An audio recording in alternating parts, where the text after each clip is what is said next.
Okay, Paul again here from EMD. Just want to show you guys what's happening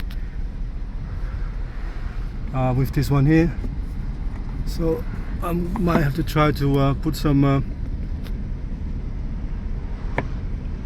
seal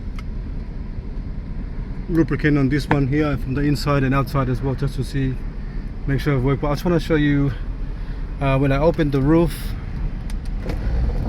see how it's struggling to open. Struggling big time to open. So I might have to lubricate the seal, but I want to show you sometimes when you close it, see how noisy it is.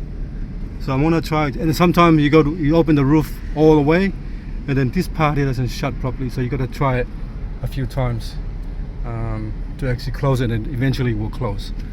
But I'm going to try that lubricating all the rubber seal today, and then tomorrow the customer can pick it up and see what happened. Alright, but everything is back together. Just the back here are pretty much gone. I will try that first and do another video after that. Alright, thanks for watching and please subscribe.